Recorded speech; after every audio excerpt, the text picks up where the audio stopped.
Welcome to the Legalpreneur Podcast. I'm your host, Andrea Sager, and I'm dedicated to covering common legal issues for small business owners and just how some of the world's most elite entrepreneurs have handled legal issues themselves.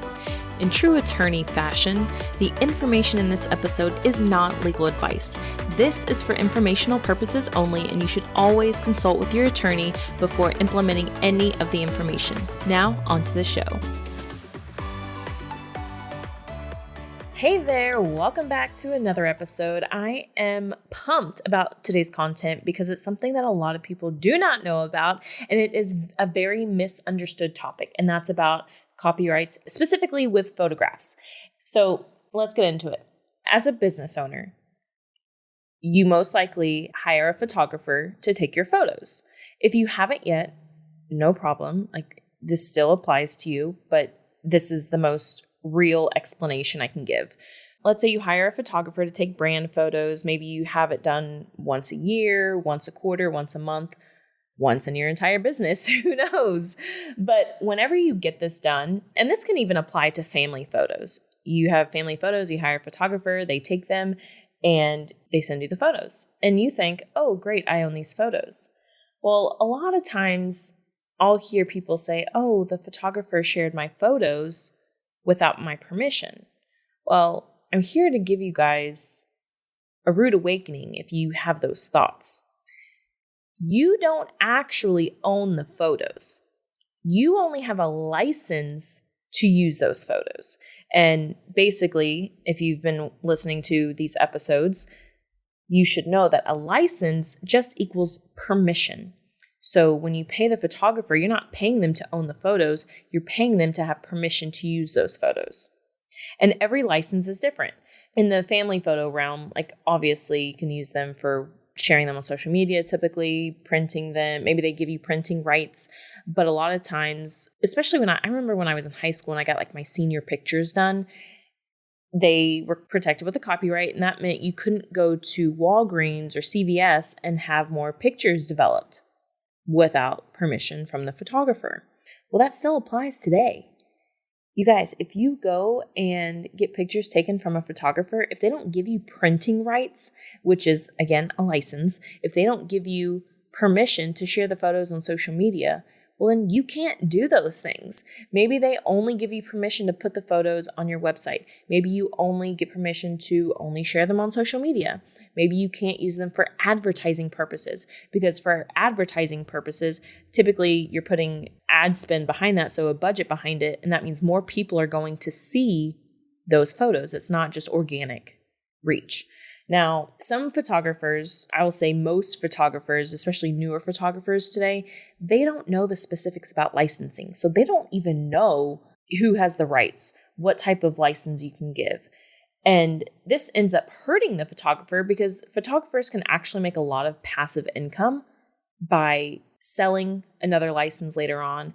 They can get more money from a license by selling to additional people. This is why stock photographers make a lot of money, because it's how many people are purchasing the license to use the photo. Now, when this comes up, and this came up today, this is why I'm actually talking about it today. I had somebody reach out to a client and say, hey, you're infringing on my photo.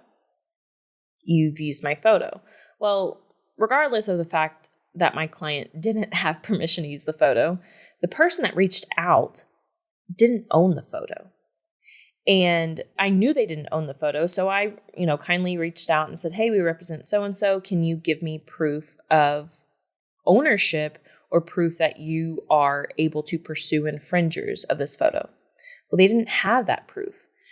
So this was a licensee. So this means they paid the photographer to use the photo. And so they had the permission to use the photo, but they thought just because they had that permission to use the photo, they could then go after infringers and get them to stop using the photo, which is not the case. I mean, it could be the case, but the photographer has to explicitly give you those rights to pursue infringers. Otherwise, they don't have what's called standing, and that means you don't have a right to actually pursue infringers, and you have no right to sue for copyright infringement. All of that background is basically meant to say, just because you pay a photographer for photos, if you get your brand photos taken and somebody starts using them, you don't actually have the right to pursue those infringers unless that photographer explicitly gave you those rights. Because inherently, those rights belong to the photographer. So the photographer has to give you those rights. Because of this, typically I tell clients that work with photographers to do one of two things. Number one, just get that permission, say, hey, can I pursue infringers? Or can you pursue the infringers? And the first option's typically better because sometimes the photographer just doesn't care. They don't care like you care. And if you want to make sure the infringers are taken care of, you need to make sure you have the right to pursue those infringers. So if you're working with a photographer, whether you are just getting brand photos or if you own a clothing store and you regularly work with a photographer to take product photos, well, you need to understand if you have those rights. So again, going back to employee versus independent contractor, if the photographer is your employee, so a lot of times with clothing stores, they do have a photographer that is a W-2 employee. That means whatever photos the photographer takes for that store, because they're the employee, the store owns the photos.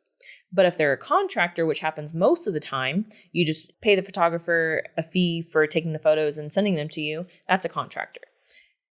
That means they own the rights. So if they're an employee, the company owns the photos. If they're an independent contractor, the photographer owns the photos.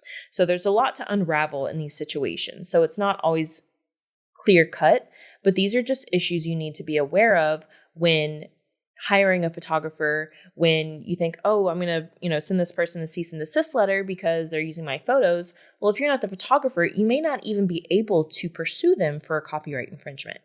So don't be the fool that actually reaches out and says, hey, you're infringing on my photos, take them down.